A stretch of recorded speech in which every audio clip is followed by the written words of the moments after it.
Bienvenue aux Grandes Douleurs, le podcast qui raconte vos anecdotes d'enjeux de santé, de handicap et de bobos en tout genre. Raconté par moi, William Bernanke, votre humoriste unijambiste préféré. Je suis le monocycle du stand-up. Oh boy.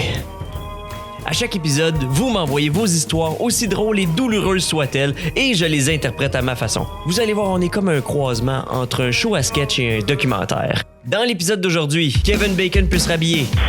Ça manquait de jeu de pied. J'ai plus vu de loose foot que de foot loose. Oh boy, une anecdote de Gaspésie, ça promet. T'es pas capable. Je fais quoi? C'est là! Et une game d'impro malaisante.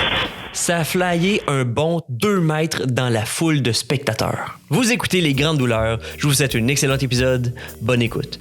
En même temps, j'en ai fait de l'impro, puis il n'y a rien de plus malaisant qu'une game d'impro. Surtout quand on la raconte.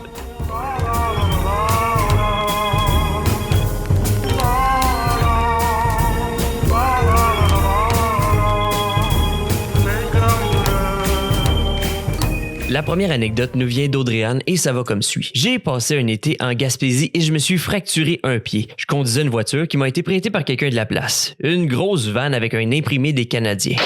Bon, déjà, un classique Gaspésie, là. Eh oui, désolé, on rentre directement dans un cliché drette sec comme ça. Première anecdote à l'épisode 2, là. Mais en même temps, combien d'anecdotes de Gaspésie tu connais qui finissent par « Et c'est comme ça que j'ai fondé mon OBNL ». Ben, c'est ça. Un soir, lors d'un contrôle routier, on m'a demandé de sortir du véhicule et de marcher en ligne droite pour voir si j'avais consommé, ce qui n'était pas le cas. Le policier s'est senti bien mal parce que marcher en ligne droite avec une grosse botte orthopédique, c'était pas mal dur à analyser. Premièrement, Audrey-Anne, je tiens à saluer ta conduite responsable. Personnellement, si un policier me demande de marcher en ligne droite, je vais leur dire, mettez-moi les menottes. Deuxièmement, si je me mets à la place du policier, une vanne blanche, c'est suspect à la base. Une vanne blanche avec un logo du Canadien d'imprimé dessus qui se promène la nuit, ouf, ça a l'air d'un prédateur qui a changé de plan de match. Puis là, je parle pas de l'équipe de hockey. On dirait que je suis déjà capable de m'imaginer la scène. Oh, un petit bruit d'imagination. C'est la police, c'est la police! C'est la police, c'est la police! La police de la Gaspésie! Bon, OK, rookie. C'est bien important que tu prennes de l'expérience. Aussitôt que tu vois une voiture suspecte, c'est ton go. OK, mais c'est quoi une voiture suspecte? Ben là, les Civic rouges, une plaque de l'Ontario, les Mini Cooper, parce que je ferai jamais confiance aux propriétaires de Mini Cooper, puis n'importe quelle van avec un dessin dessus. Oh bon, t'es divine! Une vanne blanche avec un logo des Canadiens! Bien spoté le jeune, pas les cerises! J'étais pas prêt à ça ce soir, à 2 mois de la retraite. C'est-tu si dangereux que ça, une vanne blanche avec un logo des Canadiens? Oh oui, j'étais là pendant les séries en 2008. Les émeutes. Si t'as jamais vu un partisan du Canadien flipper un char, t'as pas tout vu. 25 ans de métier. OK, Laval, on y va tranquillement. Puis prouve-moi que t'es pas saoul. Sors du char un pied à la fois. Elle a l'air de dire de quoi? Elle marche tout croche. C'est peut-être parce qu'elle a une grosse botte orthopédique. Pense pas, moi. C'est le classique truc de la botte orthopédique. Pas sur mon watch. OK, madame, marchez sur la ligne. T'es pas capable. Je fais quoi? C'est là! La dame? Non, la vanne du Canadien! À vos ordres.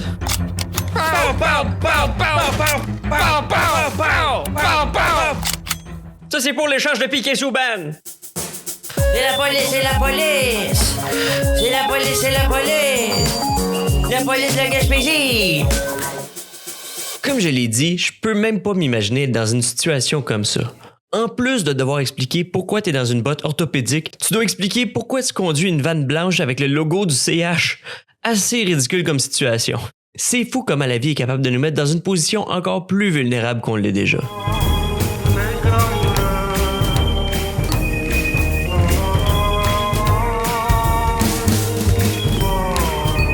La prochaine anecdote vient de quelqu'un qui nous a laissé un commentaire sur mes réseaux sociaux à commercial Will Bernanke. Ça vient me chercher parce que cette personne-là a environ la même amputation que moi. Amputation Mitsubishi represent! Ça va comme suit. Salut, j'ai toujours adoré danser, particulièrement la danse en ligne. Il y a 2 ans, j'ai eu une amputation fémorale gauche. Le même bord que moi! Twins! et je me déplace en béquille canadienne. Bon, pour ceux et celles qui nous écoutent sans aucun antécédent médical, des béquilles canadiennes, c'est pas des béquilles patriotiques. C'est les béquilles qui s'arrêtent aux avant-bras. Comme ça, t'as pas à taper 2 grosses serviettes à tes béquilles pour pas que ça t'irrite le dessous des bras. J'ai toujours détesté ça. J'ai l'impression de me promener avec 2 gros hot dogs en dessous des bras. Et oui, là, c'est ça. C'est les béquilles du personnage qui bégaye dans South Park. Lors du mariage de mon cousin, on avait des défis à faire en équipe. Mon équipe et moi, on a dû faire un dance battle sur une danse en ligne. En passant, moi aussi, je me suis déjà battu avec un cousin dans un mariage. Mais à ma défense, s'il voulait pas que je m'objecte à son union, il avait juste à être plus fin avec moi quand on était petit. Je m'oppose! Ça, c'est pour toutes les fois que tu m'as laissé la manette de 64 avec le joystick pété pour jouer à Mario Party. La chanson était Footloose. Ah, Footloose, hein? La chanson que dès qu'elle part d'un bar, tout le monde abandonne ce qu'ils font pour aller te montrer qu'ils connaissent donc les pas de la danse qui a l'air si facile apparemment. Ça, c'est facile pour les gens qui ont de la coordination puis une jambe gauche, là. Non, je suis pas amer. Oh my god, Footloose, je connais la danse. Viens, Will, je vais te montrer. Non, chez moi, je veux rester assis. Comme j'avais mon fauteuil roulant, je me suis installé sur la piste de danse, j'ai retiré ma prothèse en continuant de me trémousser et j'ai gagné! Woo! Yeah! Good job! En même temps, c'est qui le juge qui aurait pas voté pour toi, hein? Un genre de Serge de Noncourt amer qui te dit quelque chose comme « T'es bien bonne, ma fille, mais on dirait que tu restes assise sur tes lauriers. Ça manquait de jeu de pied. J'ai plus vu de loose foot que de foot loose. » Penses-tu que Serge va être fâché? Non. Okay. Une chance qu'il y avait de la musique, parce que danser avec un fauteuil roulant, ça doit plus sonner comme...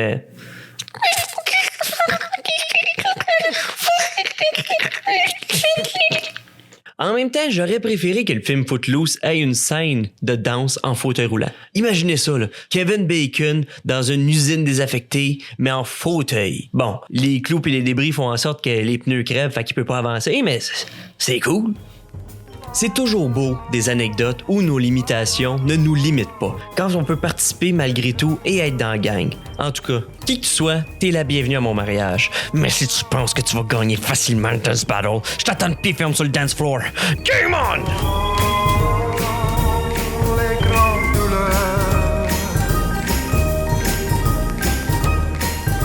Le prochain témoignage, c'est un ami à moi qui l'a vécu et ça se déroule comme suit. J'ai la SLA depuis 2011. Bon, des petites précisions pour ceux-là qui se demandent, la SLA, c'est la sclérose en plaques latérale amyotrophique, aussi connue sous le nom de la maladie de Lou Gehrig. Et pour répondre à votre question, oui, c'est la maladie pour laquelle on a fait le Ice Bucket Challenge. By the way, il y a toujours personne qui m'a encore nommé pour le Ice Bucket, là. C'est quoi, je suis pas assez cool pour me domper un bucket d'eau glacée sur la tête, là? C'est quoi ça? Ça va, là, c'est pas amer. C'est une maladie neurodégénérative des motoneurones qui entraîne une atrophie des muscles volontaires. Entre parenthèses, là, c'est les muscles sous le contrôle conscient d'une personne. Bon, maintenant qu'on est tous sur la même page, on vient à notre anecdote. On est à la 2e année de ma maladie. À ce moment-là, j'avais presque tous les mouvements de mon corps. Ça paraissait même pas que j'étais malade. Et c'est bien comme ça parce que j'ai jamais aimé attirer la pitié des gens. Je suis au Cégep Huntsic et je fais partie de l'équipe d'improvisation. Q m'a parodie cheap d'Yvan Ponton. Raphaël Nadal! C'est ça, il arbitre pas juste l'impro.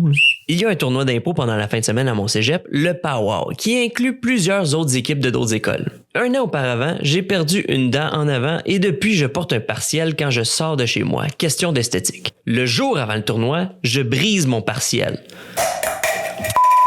Aller chez le dentiste, faire une nouvelle moulure, ça prend minimum 1 semaine. Alors, j'ai pas le choix. J'essaye mon partiel brisé. La fausse dent est intacte, mais ça bouge légèrement. Phew! Gros problème évité. Je le trouve quand même bon, moi, parce que personnellement, je suis capable de m'enfarger dans mes vraies dents. Fait que j'imagine pas parler avec quelque chose de lousse dans la gueule. Je joue dans un match au tournoi. Mon partiel bouge un peu, mais rien que je peux pas contrôler. Je suis sur scène avec une joueuse de l'autre équipe pour une impro de 3 minutes. On est à 45 secondes dans l'improvisation. Je me mets à parler et mon partiel shoot de ma bouche. Bon, Julie, y a plus de lait dans le frigo de notre appartement de colocation, faut que... Ça a flyé un bon 2 mètres dans la foule de spectateurs. Aïe, aïe, mon œil! La face d'horreur du public de la première rangée était mémorable. Ma dignité était partie pendant la seconde et demie que mon partiel était dans les airs. On aurait pu me mettre tout nu devant ce public et ça aurait été beaucoup moins gênant. Accessoire illégal. Là, pour ceux-là qui se demandent, la pénalité d'accessoire illégal, c'est quand tu utilises quelque chose que t'as pas mimé, genre une vraie affaire que t'amènes sur le jeu. D'ailleurs, j'ai jamais su officiellement si d'utiliser ma prothèse de jambe était interdit, là. Je veux dire, je le fais pareil, là, juste pour voir la face de l'arbitre après l'improvisation, faire comme bon, qu'est-ce que je fais, là? Anyway, de retour à notre anecdote. L'improvisation a arrêté le temps de process qui venait d'arriver, et puis on a continué. Le 2 minutes restant était bizarre. Je sais pas si c'est parce que j'avais perdu ma dent ou parce que j'ai shooté mon partiel de ma bouche, mais peu importe. The show must go on. J'ai fini le match et mon tournoi sans ma dent. Je sais pas s'il l'a retrouvé, hein. Peut-être que le public pensait que l'impro c'était comme du baseball, puis là, si t'attrapes de quoi, tu peux partir avec. Oh, je l'ai! Ouh! C'est grand-maman qui va être contente. Oh, il y a eu la dent. Je te l'avais dit, papa. On aurait dû s'asseoir en avant. Non, mais regarde, fiston. On est sur la kiss cam. Et pas là, hein? En tout cas, briser des prothèses en public, c'est jamais le fun. Fait que je te comprends, mon chum. Puis, anyway, c'est ça la beauté de l'impro, hein. J'ai vu du monde avec toutes leurs dents qui ont eu bien plus honte que toi.